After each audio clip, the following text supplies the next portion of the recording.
आयारो आगम में कहा गया है, सेहु परिणान मनते बुद्धे आरंभो वरई। धर्म की साधना में अहिंसा की आराधना आवश्यक होती है और अहिंसा का पालन करना है तो हिंसा से उपरत होना, हिंसा से निवृत्त होना होता है। हिंसा से कौन उपरत हो सकता है, आरंभ से कौन विरत हो सकता है। आयारों में यहाँ बताया गया है कि सेहु प्रणान मनते बुद्धि, जो प्रज्ञावान होता है और बुद्ध होता है वह आरंभ से उपरत होता है। प्रज्ञावान जो व्यक्ति, प्रज्ञा थोड़ा निश्चय नय, दो प्रकार के नय बताए गए हैं। नय के और भी भेद हैं। दो प्रकार नय के हैं, निश्चय नय और व्यवहार नय।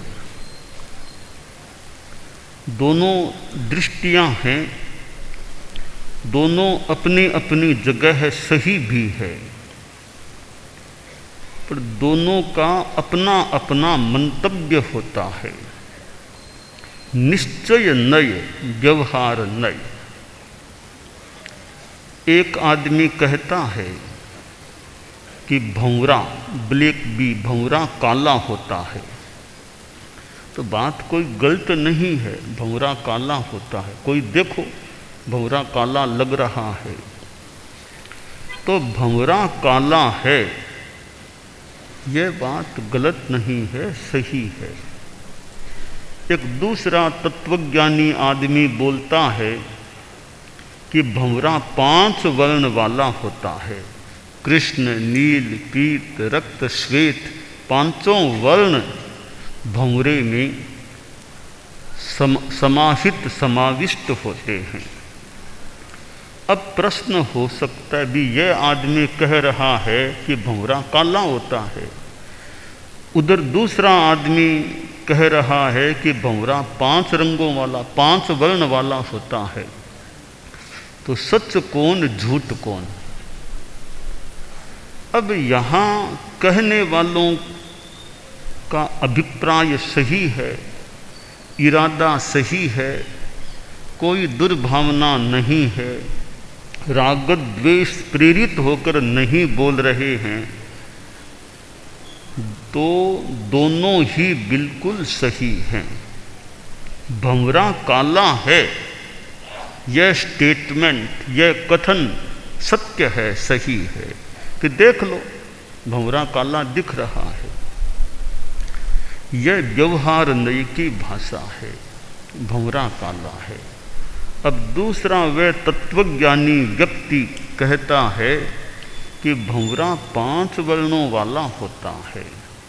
यह निश्चय नय की बात है कि हमें काला स्थूल रूप में दिखाई दे रहा है, उसमें अंदर 5 वर्ण है।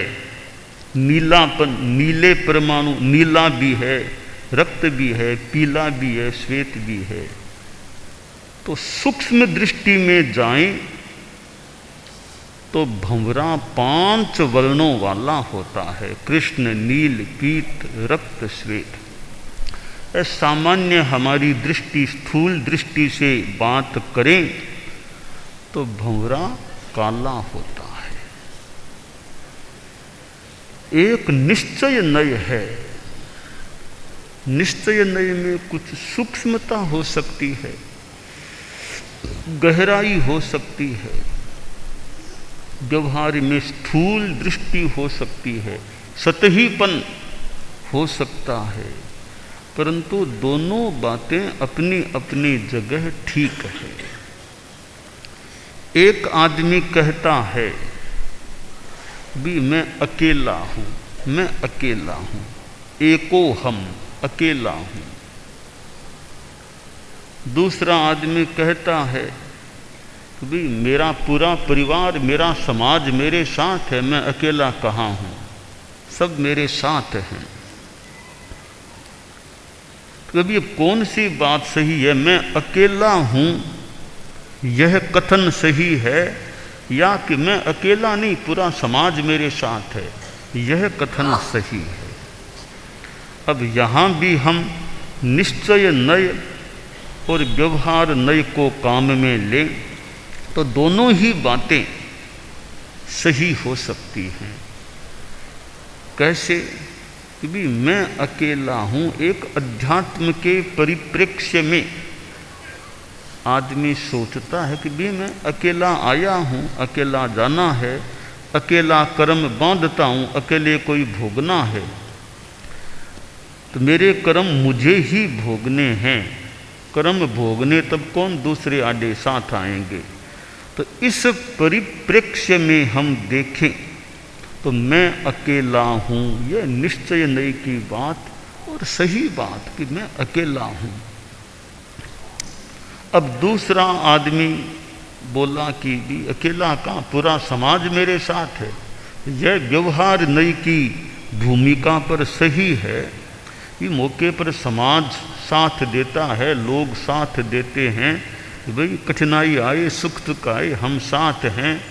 कोई बीमार हो गया, लोग परिवार के लोग, समाज के लोग सहयोग कर देते हैं, हॉस्पिटल ले जाते हैं, इलाज कराते हैं, ठीक हो जाता है, फिर उसे घर पहुंचा देते। तो यह भी समाज मेरे साथ है। तो व्यवहार में यह भी ठीक है, भी लोग सहयोग करते हैं। यह समाज में सहयोग की वृत्ति भी देखी जाती है। उमा स्वाति ने जो बताया है तत्वार्थ सूत्र में, परस्परोपग्रहो जीवानाम, कि जीवों का परस्पर उपग्रह सहयोग होता है। 6 द्रव्य हैं, धर्मास्तिकाय भी सहयोग करती है कि गति में धर्मास्तिकाय का सहयोग, स्थिति ठहराव में अधर्मास्तिकाय का सहयोग, रहने में स्थान के संदर्भ में आकाशास्तिकाय का सहयोग है। काल भी व्यतीत हो रहा है, वर्तमान है, पुद्गल भी खाने में, पीने में, पहनने में, ओढ़ने में और में काम आ रहे हैं। तो जीवास्तिकाय, ये इतने जीव हैं, वे किसका सहयोग करते हैं? तब बताया गया आश्रय कि परस्परोपग्रहो जीवानाम, जीव एक दूसरे का आपस में उपग्रह करते हैं, आलंबन बनते हैं, सहयोग करते हैं। एक आदमी दूसरे आदमी का सहयोग करता है, एक समुदाय दूसरे समुदाय का सहयोग कर देता है, एक देश दूसरे देश का सहयोग कर देता है। यह सहयोग की वृत्ति जीवों में, यानी सहयोग भी जीवों में चलता है। छोटे छोटे प्राणी भी एक दूसरे का अपना सहयोग कर सकते हैं। पशु जगत में भी एक दूसरे का सहयोग, तो यह सहयोग मनुष्यों में भी है और अन्य प्राणियों में भी सहयोग का क्रम देखने को मिल सकता है। तो व्यवहार नय में हम देखें तो मैं अकेला नहीं, मेरे साथ समुदाय है, समाज है, परिवार है, मेरे साथी लोग हैं। यह व्यवहार नय की भाषा ठीक है। निश्चय नय की भाषा में कहा जा सकता है, नालम ते तब ताना एवा शरणा एवा, तुमम पितेशिम नालम ताना एवा शरणा एवा, कि ये स्वजन लोग हैं, परिवार के लोग, मित्र आदि हैं, वे तुम्हें त्राण देने में समर्थ नहीं हैं, शरण देने में समर्थ नहीं हैं। यह निश्चय नहीं की बात हो सकती है, पर व्यवहार में तो दूसरे त्राण कह दें, सहयोग देने वाले भी होते हैं। तो यहाँ आयारों में कहा गया, सेहु पन्नान मनते बुद्धे आरंभो वरै, कि जो निश्चय नय वाला है, आत्मा की तरफ ध्यान देने वाला, वह आदमी आरंभ हिंसा को छोड़ता है। भी सावध्य काम छोड़ो, हिंसा छोड़ो, आत्मकल्याण में लगो। तो प्रज्ञावान है, वह आरंभ से उपरत हो सकता है, होता है। और बुद्ध कौन होता है? विवेक संपन्न है, वह बुद्ध है, जिसमें विवेक आ गया। क्या हेय, क्या उपादेय, क्या करणीय, क्या अकरणीय, क्या हितकर, क्या अहितकर, यह ज्ञान हो गया, यह बोध हो गया, विवेक जाग गया, वह व्यक्ति बुद्ध होता है। तो जो प्रज्ञानवान है, निश्चय नय वाला है और बुद्ध है, विवेक संपन्न है, हिताहित को समझने वाला है, वह व्यक्ति आरंभ से उपरत होता है। आरंभ में ये जीवों की हिंसा, पृथ्वीकाय, अपकाय आदि जीवों की हिंसा, सावध्य कार्य और व्यापार धंधा, असंयम, यह सारा आरंभ के अंतर्गत है। तो सावध्य कार्यों से उपरत होना, हिंसा आदि का परित्याग करना, यह उस व्यक्ति के लिए संभव है जो वस्तुतः भीतर से त्याग करने वाला है, तो कि जिसमें प्रज्ञा है, प्रज्ञान है, और जो बुद्ध बन गया है, विवेक संपन्न बन गया है। यों बुद्ध बहुत ऊंची भूमिका की बात हो सकती है। बुद्ध, संबुद्ध, बुद्ध, प्रबुद्ध, मुक्त जीव हैं, वे भी बुद्ध हैं। और यों बुद्ध के कई स्तर हो सकते हैं। तो बुद्धि है, विवेक है, विवेक संपन्न है, तो उसे भी बुद्ध कहा गया है। तो हिंसा और सावध्य कार्य हैं, उनको छोड़ने के लिए निश्चय नय की तरफ आदमी को गति करनी चाहिए। ये आत्मा, अध्यात्म, यह विषय यूँ निश्चय नय से जुड़ा हुआ, क्योंकि निश्चय नय में मैं अकेला हूँ, मैं आत्मा हूँ, मैं शरीर नहीं हूँ, मैं आत्मा हूँ। मेरी आत्मा स्वभावतः शुद्ध है, निर्मल है, वह शुद्ध स्वरूप अभी आवृत है, तिरोहित है, वह शुद्ध स्वरूप मुझे प्राप्त हो जाए। तो यह निश्चय नहीं कि सिद्ध भगवान हैं, वे एकदम निर्मल, निराकार, कर्ममल रहित होते हैं। मैं भी उस स्वरूप को प्राप्त हो जाऊं। भगवान महावीर ने साधना की, आत्मा का साक्षात्कार किया, वे तो निश्चय नय में मानो पहुंच गए थे। परंतु निश्चय और व्यवहार, कि हमें व्यवहार में भी जीना है, तो कि समाज में, समुदाय में, संघ में जीना है, तो ठीक है, वो भी जीवन जिए। तो निश्चय युक्त व्यवहार, रहो भीतर जियो बाहर।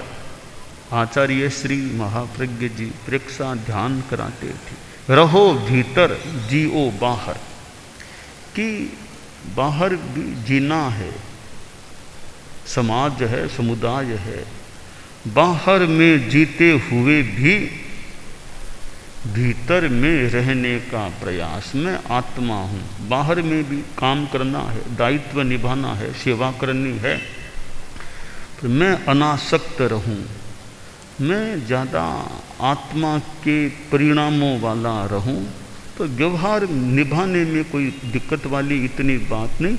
अनासक्ति है, मैं आत्मा के प्रति जागरूक रहूं, तो निश्चय युक्त व्यवहार हो जाए। जितना अपेक्षित है, कहीं बोलना है तो बोल देते हैं, और काम करना है और काम कर दे। तो हूँ मैं, आखिर मेरी आत्मा, मैं अकेला हूँ, मेरे कर्म मुझे भोगने हैं। तो यह प्रज्ञान हो और विवेक संपन्नता हो तो आदमी हिंसा से मुक्त रह सकता है। कहीं कहीं स्थूल रूप में हिंसा हो भी जाए तो भी भावतः हिंसा, भावों से भीतर से मेरे में हिंसा के परिणाम न रहे, ऐसी चेतना जागृत रहे। आदमी को मान लो काम भी करने हैं, कर्तव्य निभाने हैं, परिवार में रहना होता है, परिवार का दायित्व निभाना होता है, बच्चों के और के शादी करना, शिक्षा स्कूल में उनको एडमिशन दिलवाना, और भी घर के काम काज करना। कभी जब तक गृहस्थ जीवन में हैं तो मान लो जितनी जिम्मेवारी है, घर के, परिवार के, समाज के काम भी करने हैं। जिस दिन कभी साधु बन जाएंगे तो फिर वो परिवार, घर की वो जिम्मेवारी हमारी नहीं रहेगी। पर जिम्मेवारी में हैं तब तक तो जिम्मेवारी भी निभाना। आदमी जिम्मेवारी में रहे तब तक जिम्मेवारी की उपेक्षा करे, वो थोड़ा गलत या अवांछनीय हो सकता है। आचार्य श्री तुलसी ने आचार्य पद पर वर्षों तक कार्य किया, 50 से भी ज़्यादा वर्षों तक आचार्य पद पर रहे, पर बाद में आचार्य पद का विसर्जन कर दिया। अब विसर्जन कर दिया, अब एक प्रकार से मान ले जिम्मेवारी से मुक्त हो गए। अब जिम्मा मेरा नहीं है, मैंने तो पद छोड़ दिया है। अब संघ की व्यवस्था करना को वो महाप्रज्ञ जी जाने, मेरा जिम्मा नहीं है। तो आचार्य श्री तुलसी ने सुजानगढ़ में विक्रम संवत 2050 में आचार्य पद का विसर्जन किया, मर्यादा महोत्सव के दिन। बाद में वे जयपुर पधारे थे, चतुर्मास दिल्ली किया था, बीच में जयपुर पधारे थे। तो जयपुर में सिक्किम में ग्रीन हाउस में प्रवास हो रहा था। तब एक दिन यूँ गोष्ठी हुई थी, साधु चारित्रात्माएँ थे। तब गुरुदेव ने एक भाषण भी दिया, संस्कृत भाषा में भाषण दिया कि भी मैंने अब पद छोड़ दिया है, अब मेरा काम यानी जिम्मेवारी महाप्रज्ञ जी की, मैंने अपना पद इनको संभाला दिया है, अब मैं नहीं हूँ आचार्य, आचार्य महाप्रज्ञ जी हैं। यानी अब जो भी व्यवस्था और सारा मुख्यतया जिम्मा महाप्रज्ञ जी का है। तो जिम्मेवारी छोड़ दे, पद छोड़ दे, फिर आदमी भले अपना काम साधना में ज़्यादा लगे भी मेरा जिम्मा नहीं। जिम्मेवारी में है तब तक तो अपनी जिम्मेवारी का भी, कहीं परिवार में भी है, समाज में जिम्मेवारी में है कि जिम्मेवारी में कसर मैं नहीं छोड़ूं। जब तक जिम्मेवारी में हूँ तब मैं कोई कमी न रखूँ, कसर न छोड़ूं। हाँ, जिस दिन जिम्मेवारी से मुक्त हो जाएं फिर भाई अब जिनका जिम्मा वो जाने, हमसे कोई सलाह लेना हो तो भले कोई ले लो, बाकी हम अपनी साधना में और में दूसरे काम में हैं। तो यह कर्तव्य, यह व्यवहार यानी पद पर है, जिम्मेवारी पर है, दायित्व में है, तब तक आदमी को जिम्मेवारी का भी ध्यान देना होता है। अब जिम्मेवारी में है, कई बार सामायिक भी ज़्यादा नहीं कर पाए, कभी जिम्मेवारी है अभी सेवा की, व्यवस्था की और की, अभी 10 सामायिक भले न कर सकें, 5 सामायिक न कर सकें, अभी तो जिम्मेवारी है। अब जिम्मेवारी है वो कहीं भी इतनी सामायिक, इतनी तो मैं कैसे करूं, अभी काम की जिम्मेवारियां हैं। तो जिम्मेवारी में है तो कई बार धर्म ध्यान भी कम करने का टाइम ज़्यादा धर्म ध्यान का भी न मिले, यह भी हो सकता है। इसलिए कि कोई मान लो व्यवस्था में और में जिम्मेवारी ले रखी है, कभी मैं तो रोज़ व्याख्यान भी नहीं सुन पाते, क्यों भी हमारी जिम्मेवारियाँ अभी लगी हुई है, ड्यूटीज़ लगी हुई है, इसलिए अभी हम ज़्यादा और समय सेवा में साधु साधियों की सेवा उपासना सीमित ही कर सकते हैं। तो दूसरी अभी जिम्मेवारियाँ है, जिम्मेवारी संपन्न हो गई, अब काम नहीं, तो अब भले वो धर्म ध्यान सेवा उपासना वो करे।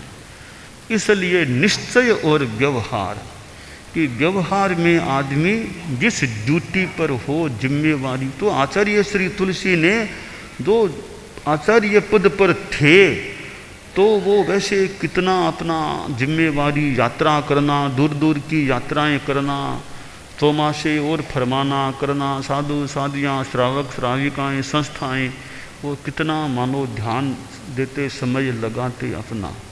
फिर बाद में आचार्य पद पर रहते रहते भी फरमाया था कि भाई अब युवाचार्य जी हैं, अब ये थोड़ा काम संभालते रहें, अब मैं यानी अब युवाचार्य हैं ये काम संभाले, प्रशासनिक काम ये देखते रहें। और बाद में आचार्य पद छोड़ ही दिया, तो ठीक है, युवाचार्य को सौंप दिया काम, आचार्य पद नहीं छोड़ा, फिर भी इतनी जिम्मेवारियां तुम संभालो, तो ठीक है, उतने काम युवाचार्य जी भले देख लो, जो जिम्मेवारी है वो खुद देख लो, बाकी अपना स्वाध्याय ध्यान करो, एकांत में रहो, दिक्कत नहीं। पर जिम्मेवारी है, दूसरे को भी सौंपा नहीं है, तो फिर खुद को भी, ये केवल जिम्मेवारी की बात है। तो आचार्य श्री तुलसी को हमने देखा कि वो पद छोड़ने के बाद अपने कुछ मानो मुक्त हो गए जिम्मेवारी से। तो यह व्यवहार है, जिम्मेवारी में रहो तो वो भी निभाना है, उस जिम्मेवारी को निभाते निभाते भी निश्चय नहीं में जितना रह सको भी, आत्मा धर्म मेरी आत्मा, आत्मा मेरी है, आत्मा का भी ध्यान रखूं, आत्मा के मेरे पाप ज़्यादा न लगे, अनासक्ति रखूं। तो ये अनासक्ति आ जाती है तो हिंसा सावध्य काम इनमें भी कमी आ सकती है, हिंसा पाप कर्म का बंध भी होना कम हो सकता है।